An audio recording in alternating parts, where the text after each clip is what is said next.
Bonjour, je m'appelle Hérissou, je suis maman et mère de 2 enfants. Je suis née à Madagascar et je viens d'une famille où nous étions 6 enfants dans la maison. Mes parents ont vécu dans une grande ferme et je passais la majeure partie de mes vacances dans cette ferme pour voir toutes les activités qui se passaient entre maman qui gérait les familles qui travaillaient, faire l'installation de la Croix-Rouge, donc donner les premiers soins, et aussi papa qui gérait toute son équipe par rapport au travail de la ferme, et je suivais sur les tracteurs pour les labours, pour aller ramasser la récolte, et aussi pour aller voir pour les cochons la distribution de ce qu'ils doivent manger avec toute l'équipe. C'était une enfance extérieurement très magnifique, mais j'ai aussi vécu des moments assez difficiles. Papa souhaitait un petit garçon et je suis arrivée en tant que petite fille. Chez nous, la prière se contentait tout simplement de la prière avant le repas, parce que maman était catholique et papa était protestant mais non pratiquant. Alors pour moi spécifiquement, je n'étais pas du tout baptisée ni du côté catholique ni du côté protestant. Et Dieu, je ne savais pas qui c'était à part avoir des beaux habits à Noël et à Pâques, et c'est tout. Donc il a fallu que je fasse mon cheminement personnel dans l'expérience de la vie, et les expériences douloureuses et difficiles m'ont poussé une fois à être en contact avec une amie du lycée qui m'a proposé un livre chrétien, et elle m'a dit « Peut-être Hérissou, tu as besoin de l'amour de Dieu ». J'ai lu ce livre d'une seule traite et j'ai pris un papier, un stylo et j'ai écrit à l'éditeur en disant: si vous voulez que les jeunes s'intéressent à Dieu, ben changez de sujet parce que ça ne sert à rien ce que vous faites. Et j'ai posté le courrier et c'était arrivé en France. Un mois après, la date était le 4 juillet 1984, je reçois un paquet venant de l'Europe et j'ai dit que je ne voulais pas recevoir parce que je n'ai rien commandé et je veux rien payer. Et le facteur me disait ce jour-là: mais il n'y a rien à payer, il faut juste signer, c'est tout. Alors j'ai pris le paquet et je suis montée dans ma chambre. Et à ce moment-là, j'ai ouvert le paquet et quand je l'ai ouvert, la surprise était énorme. Encore le livre que j'ai dit que ça ne valait rien. Alors j'ai pris le livre et j'ai dit: mais ils sont tellement bouchés, mais c'est pas grave. Et puis en ouvrant le livre, il y avait plein de prospectus, il y avait plein de papillons et en même temps un autocollant qui marquait Radio Feba.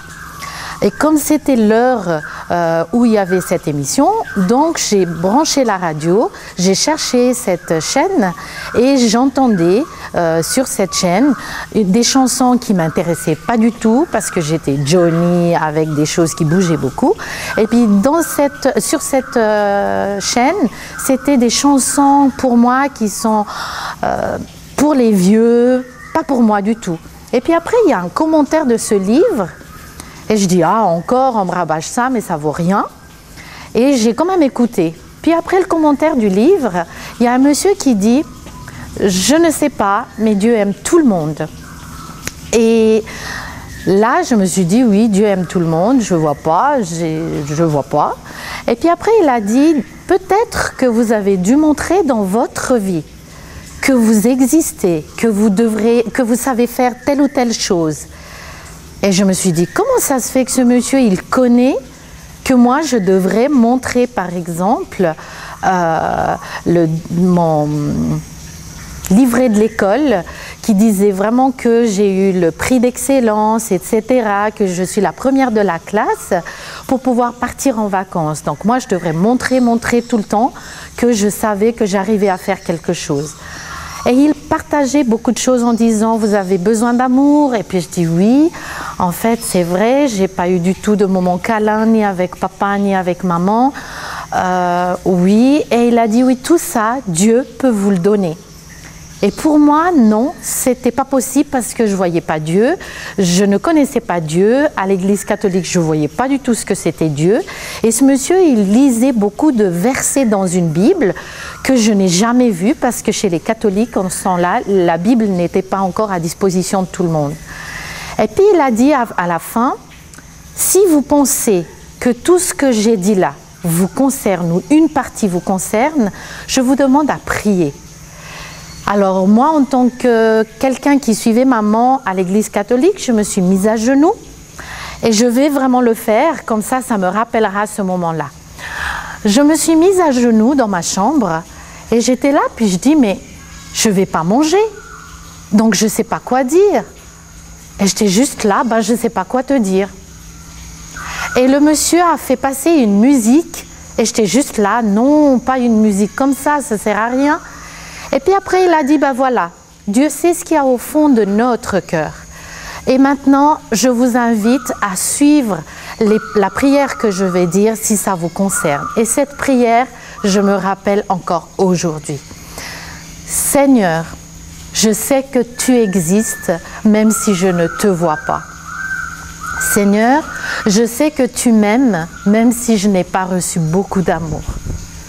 Seigneur, j'ai dû me batailler dans ma vie pour montrer qui je suis. Mais devant toi, je n'ai pas besoin de tout ça. Seigneur, je viens devant toi et je te donne ma vie. Amen. Et ce jour-là, j'étais juste là et j'ai continué à pleurer en disant, si tu existes vraiment, je viens de faire cette prière, alors montre-toi et montre que tu existes dans ma vie et donne-moi cet amour que je n'ai jamais eu dans ma vie. Et voilà, c'était ma renaissance dans ma vie avec le Seigneur Jésus-Christ. Et j'aimerais que pendant cette période de l'Avent, vous passerez aussi une période de renaissance avec Dieu.